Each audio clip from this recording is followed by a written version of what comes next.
Vantagens societárias e tributárias.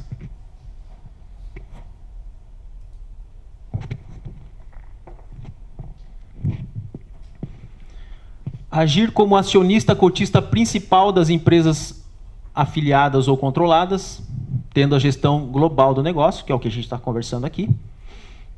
Resguardar os interesses dos seus acionistas cotistas através da interação em várias empresas e negócios. Um ponto muito importante aqui, ó. A gente já falou de planejamento sucessório, vai falar mais da otimização do planejamento fiscal e tributário, mas aqui, ó, isso é o mais importante, o mais relevante para a gente dentro do contexto da holding pura, aquela que faz participação societária, tá? É o isolamento dos possíveis conflitos familiares e societários exclusivamente dentro da holding. Veja, vamos pegar aquele meu exemplo. Eu tenho lá 5 tipos de empresas diferentes, tá? E em todas elas, eu sou sócio com a minha esposa e os meus 3 filhos. Um exemplo, tá? Então, somos em 5 sócios dentro dessa empresa. Essa nossa participação, ela equivale a 50% da empresa. O outro 50% da empresa é de titularidade de uma outra família, tá? Só que essa outra família controla a participação nessas 5 empresas por meio de uma holding. Então, 50% dessas cotas é da holding daquela família e os outros 50% está no meu CPF, da minha esposa e dos meus 3 filhos. Ou seja, a gente participa dessa forma das 5 empresas. Se a gente brigar lá em casa, o que vai acontecer? Né? A gente tem que tomar uma resolução importante numa dessas empresas. Isso vai ser feito via voto. Vamos falar de sociedade limitada aqui, tá? Então, eu vou exercer o meu direito de voto, a minha esposa vai exercer o dela, e cada um vai exercer o seu. Só que se a gente não tiver um consenso estratégico sobre como a gente vai definir, como a gente vai direcionar cada resolução dentro da empresa, se a gente não tiver em comum acordo, o nosso voto vai ficar totalmente enfraquecido dentro da operacional. Porque eu vou votar de uma forma, minha esposa vai votar de outra, e aquela outra família que tem os 50%, eles vão votar em bloco. Por quê? Porque a holding está votando. Então, se eu tiver aí que entra o contexto da holding. Se eu tiver um conflito familiar, esse conflito não vai afetar a operação da minha empresa operacional. Por quê? Com a holding, quem vai votar pela gente é a própria holding. A gente vai ter que isolar esse conflito na holding. A gente vai ter que resolver essa questão dentro da holding. Qual que vai ser a estratégia que a gente vai tomar em termos de voto? Firmar esse consentimento para depois a nossa holding fazer o voto ou estabelecer aquela estratégia dentro da atividade operacional. Ou seja, os nossos conflitos familiares vão ficar isolados na holding. Não vai afetar a operação da minha empresa. Do contrário, se a gente não tiver a holding de participação, chegarmos lá na assembleia de cotistas e cada um votar de uma forma, a gente não vai conseguir aprovar aquela matéria que é do interesse da nossa própria família. Então a gente vai estar enfraquecendo a nossa participação, né? Politicamente falando, estrategicamente falando. De modo que se eu operar por meio da holding familiar, esse conflito que vai existir, seja com a holding ou sem a holding, mas esse conflito, se ele perdurar ao longo do tempo, ele não vai afetar a atividade operacional, porque as matérias que precisam ser aprovadas para que aquela empresa controlada continue a gerir a sua atividade, elas vão ser tomadas por meio de 2 votos apenas, da holding de uma família, da holding da outra. E a briga lá em casa não vai afetar a operação da empresa. O contrário ocorre, que a gente vê no dia a dia, né? Quando a empresa é controlada apenas por pessoas físicas e familiares, quando eles resolvem se desentender, nada mais anda na empresa. Eles não conseguem decidir mais quem que vai ser o administrador. Aí está lá, falta 2 dias para vencer o certificado digital da empresa, né? E eles não se decidem quem que vai ser o próximo administrador da empresa para conseguir renovar o seu certificado digital. Esse é só um exemplo simplório, mas para dizer o quanto essa confusão, essa falta de entendimento comum pode atrapalhar a operação, né, a atividade, o dia a dia da empresa. Então a gente vai conseguir concentrar, isolar esses possíveis conflitos na holding de participação societária, de modo que a empresa operacional vai continuar com a tua vida, independente do que acontece com a vida dos sócios. Bom, dentro da estrutura do planejamento, né, a gente está falando em holding, a gente está falando de uma pessoa jurídica. A gente vai ter que escolher, isso até vem um pouco dentro do contexto das palestras que a gente já vinha fazendo aí pelo CRC, de legalização de empresas. A gente teve a oportunidade de passar aí por 26 cidades do interior do Paraná, discorrendo exatamente sobre os tipos societários, os tipos jurídicos, né, mais utilizados e os detalhes, os contornos jurídicos de cada tipo societário. E aqui, para resumir, eu trouxe para os senhores duas das possibilidades, né, que é a limitada e a SA. Eu concentrei aqui alguns apontamentos mais práticos, até pela questão do tempo, para a gente fazer aí um comparativo. Bom, eu vou montar minha holding, mas como que eu vou fazer? Eu vou usar uma limitada, uma SA, né, uma SPE, uma SCP, qual que é a melhor opção? Isso vai depender, claro, de cada caso concreto, mas aqui eu trouxe alguns contornos da sociedade limitada e da SA. Começando pela sociedade limitada, quais seriam as vantagens, né, em quais aspectos a sociedade limitada poderia ser útil, né, na formatação do meu planejamento? Algumas das vantagens. Constituição simplificada, sabemos que a limitada ela não tem maiores problemas na Constituição, né? Por ser uma sociedade de pessoas, né? As pessoas se reúnem, traçam aí as suas regras, as suas diretrizes, elaboram um contrato social e toca a vida. Inexigibilidade de laudo de avaliação dos bens integralizados. Essa é uma vantagem considerável da limitada. A partir do momento que eu for me utilizar numa holding patrimonial, por exemplo, da integralização de bens imóveis para a realização do capital social dessa empresa, eu não vou necessariamente ter que me preocupar com o laudo de avaliação, né? O que não ocorre na SA, por exemplo. Aqui já é uma vantagem operacional da limitada. Eu não vou ter esse custo ou essa burocracia para avaliar aquele bem que está sendo integralizado, para realizar o capital. Obviamente que, apesar da avaliação ser direta, o próprio detentor daquele patrimônio ter poder fixar o valor daquele bem de forma livremente, né, ele vai responder por isso, obviamente. Então, se ele superfaturar um imóvel ou superavaliar, melhor dizendo, um imóvel para fins de integralização, claro que numa eventual discussão judicial, algum problema, algum passivo, e essa situação for verificada, ele vai responder pelo excesso que ele colocou no valor do imóvel, superavaliando esse bem. Ele vai responder por essa diferença. Então, é uma vantagem, mas tem que ser utilizada com parcimônia, né, com razoabilidade. Eu não vou colocar o valor do meu imóvel 3 vezes mais do que ele vale realmente. Inexigibilidade do depósito percentual do capital social. Na sociedade anônima, existe a necessidade de fazer o depósito de 10% do que for integralizado em dinheiro. Aqui eu não preciso tirar esse dinheiro do caixa, né? Restrição à livre transmissão de cotas a terceiros. Esse aspecto ele pode ser tanto uma vantagem quanto uma desvantagem, dependendo do contexto, do planejamento, do contexto familiar. Por quê? Pode ser uma vantagem porque, na limitada, eu não posso transferir a minha participação societária, a minha cota, as minhas cotas, eu não posso transferir ela para qualquer um, né?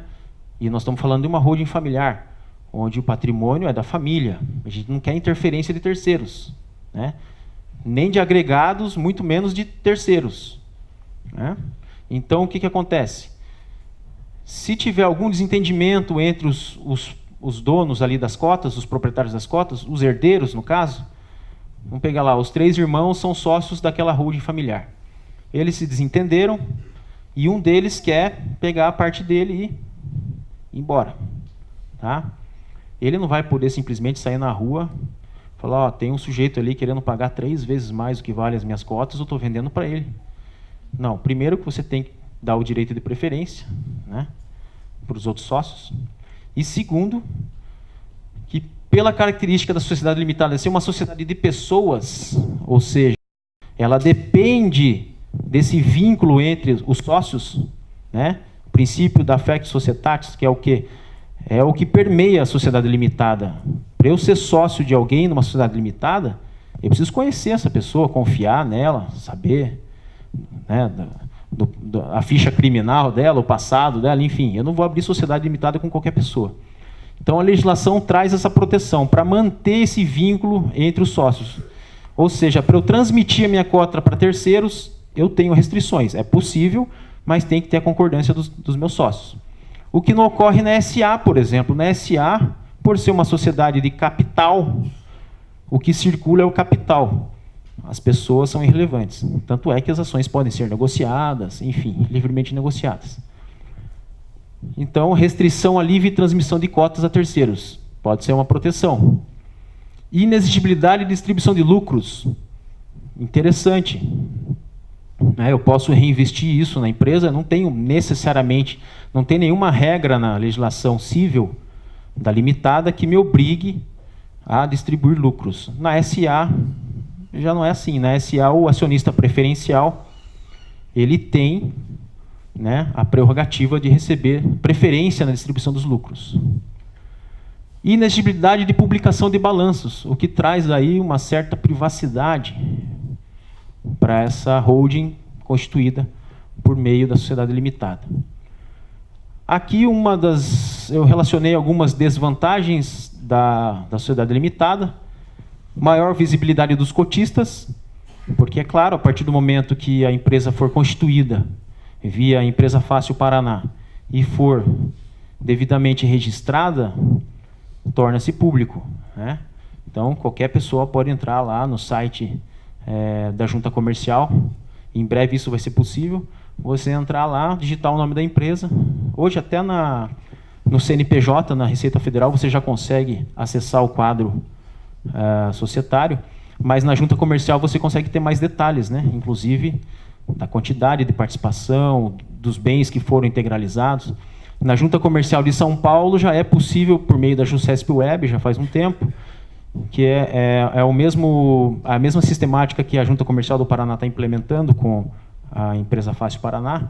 Mas lá, se você entrar no site da Justiça da Junta Comercial de São Paulo, digitar o nome da empresa, você já tem acesso a todos os atos societários da empresa, desde a Constituição, tudo digitalizado. Você tira a certidão por ali. Então, qualquer pessoa tem acesso a essas informações. Então, essa é uma desvantagem da limitada. Vai ter uma maior visibilidade dos cotistas. Necessidade de alteração contratual na cessão de cotas. Dentro do planejamento sucessório, se eu for fazer a transmissão, a cessão dessas cotas para os meus herdeiros, isso vai ter que ser arquivado na Junta Comercial. Isso vai aparecer lá, né, obrigatoriamente, para ter efeito perante terceiros. E outra questão aqui importante também, o poder de voto. Essa é uma questão estratégica para o planejamento sucessório. Na limitada, a priori, eu não tenho como interferir no direito de voto, porque o direito de voto na sociedade limitada é essencial. Tá? Não tem como eu constituir uma empresa limitada ou doar as cotas para os meus herdeiros e dizer, ó, você não vai votar, só os seus outros 2 irmãos. Não tem como. Tá? Isso a priori. Na SA, isso já não acontece. A gente vai explicar por quê. Bom, sociedade anônima. Quais seriam as vantagens? Menor visibilidade dos acionistas, a partir do momento que, não, lógico que não na Constituição, né? Na Constituição os acionistas vão aparecer, mas nas alterações subsequentes, na entrada ou saída de outros acionistas, isso pode ser feito via livro de ações. Não vou necessariamente fazer uma alteração societária e arquivar na Junta Comercial. Posso fazer isso também, mas não tem essa necessidade. Eu posso transmitir as ações entre quem entra e quem sai, por meio do livro de acionistas. Isso mantém uma visibilidade, uma proteção, uma privacidade maior. Lembre que a gente está falando de um contexto familiar, né? De uma empresa onde só os familiares são os acionistas. Então, não tem a necessidade de eu colocar isso como um livro aberto para a sociedade. A maior facilidade na cessão das ações. Na cessão, claro, entre ali as regras dos familiares. Eu posso colocar uma regra permitindo essa livre transmissão das ações entre os familiares, mas eu posso bloquear para terceiros, da mesma forma. Desnecessidade de arquivar a cessão das ações. Possibilidade de concentração do poder de voto e deliberações a determinados herdeiros. Isso é muito importante, né? Num cenário familiar, que a gente já comentou, um dos herdeiros está inserido no negócio, geralmente é o caçula, né, que acaba sendo inserido, porque o mais velho estudou, saiu de casa, foi embora. Aí vem o filho do meio, segue os passos do mais velho. O caçula, os pais já trancam em casa. Não, você não vai sair, porque se você sair, nosso negócio acaba. Né? Eu tenho rodado muito aí na área do agronegócio, né, fazendo a sucessão de vários produtores, a gente percebe muito isso. Inclusive saiu uma reportagem até no Globo Rural esses dias exatamente sobre isso, que hoje os herdeiros, os caçulas que estão ficando no negócio. Né? Os mais velhos vão batendo asa, saindo, se especializando em outras áreas, e o caçula acaba ficando lá na família. Então o que acontece? Dentro desse contexto, você verifica lá, bom, eu preciso fazer a sucessão da minha empresa, ou do meu patrimônio. Só que apenas um dos herdeiros está inserido no negócio, se especializou, né, tem competência efetivamente para tocar aquele negócio. Os meus outros 2 herdeiros, ou um deles é médico, enfim, é cineasta, surfista, qualquer outra coisa. Não tem como, né, eu colocar, por mais que seja o meu filho, ele lá para decidir as regras da empresa. Vai dar problema. Né? E todo mundo vai perder com isso, né? Não só um ou outro herdeiro. O que a gente pode fazer na sociedade limitada? Eu posso determinar, dentro dos limites legais, né, que certos acionistas, herdeiros, terão ações ordinárias, aquelas que eles terão direito a voto, né? E aquele herdeiro que não está tão inserido no negócio, mas que também tem direitos patrimoniais, nós vamos elencar a ele ações preferenciais, para que ele não tenha poder de deliberação, mas na hora que for distribuído qualquer recurso na empresa, né, distribuição de lucros, bonificações, enfim, ele vai ser o primeiro a receber. Né? Então, ele não vai ter poder político na empresa, mas ele vai ter privilégios econômicos, vamos dizer assim, financeiros, patrimoniais. Se a empresa distribuir lucro ou dividendos, ele preferencialmente vai receber aqueles dividendos. Então é uma forma de você equilibrar politicamente o jogo de poder ali na sociedade. Tá? Aspectos, né, negativos, vamos dizer assim, não negativos, mas contras. Dentro dos prós e contras, obrigatoriedade de laudo de avaliação dos bens integralizados. Na SA, isso é uma incumbência legalmente prevista. Né? Eu tenho que fazer a avaliação do meu ativo para poder fazer a integralização. Então, eu tenho lá um imóvel, vou subscrever ações e vou realizar essas ações com bem imóvel. Nós vamos ter que definir lá um avaliador. A legislação fala em 3 laudos ou uma empresa especializada. Ou seja, eu vou ter essa burocracia, vou ter que cumprir isso. Vai ter que estar lá documentado que o valor daquela subscrição e a realização daquelas ações foram feitas com base num imóvel X, avaliado de acordo com os critérios X, Y e Z. Tá? Isso traz um custo também. Então, é um fator negativo aí, nesse ponto de vista. Né? Obrigatoriedade de depósito do percentual do capital social, que a gente já comentou. Aqui na SA, eu vou ter que fazer esse aporte, né? Ter que fazer o depósito de 10% do valor que eu integralizar em dinheiro, na ação, na SA, desculpa. Apuração de haveres pelo valor patrimonial como regra. Aqui é um ponto importante. Na limitada, se algum dos sócios se retirar da sociedade ou vier a falecer, e a gente tem que fazer a liquidação parcial dessa sociedade, os haveres do sócio excluído, retirado ou falecido né, a ameação dos herdeiros, a legítima dos herdeiros. Na limitada, a legislação coloca que a apuração dos haveres será feita com base no valor patrimonial, vírgula, a não ser que ou o que o contrato social dispuser. Ou seja, a regra é a apuração pelo valor patrimonial, mas eu posso dispor de forma diversa na limitada. Por quê? Porque na limitada é uma sociedade de pessoas. As pessoas determinam as regras. Portanto, que não vá contra a disposição do Código Civil, tudo pode ser livremente disposto, tá? O que não afronte a legislação. Aqui na sociedade anônima, não. Aqui, os haveres serão apurados e pagos com base sempre no valor patrimonial. Isso torna a SA um pouco mais rígida nesse aspecto, né? Lembrando que eu tenho outras formas de valorar essa apuração de haveres. Valor patrimonial, valor econômico, valor de mercado, valor contábil, né? Isso traz implicações. Uma coisa é uma coisa, outra coisa é outra coisa. Obrigatoriedade de pagamento de dividendo mínimo, né? Essa pode ser dependendo do ponto de vista, uma desvantagem. Eu ter que necessariamente descapitalizar a minha empresa. Porque eu sou lá, o patriarca. Eu nunca distribuí R$1 para os meus filhos. Aqui eu já vou ter que começar a pensar nisso. Porque eu tenho uma obrigatoriedade de distribuição mínima. Então isso tem que ser levado em consideração. Obrigatoriedade na publicação de balanços, né? O que não acontece na limitada. Aqui eu vou ter exposição e um custo para isso. Pode ser uma desvantagem na SA.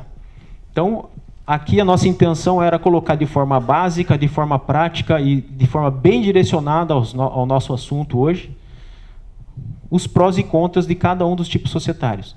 Claro, existem outros tipos societários possíveis, mas não temos tempo para falar sobre todos eles.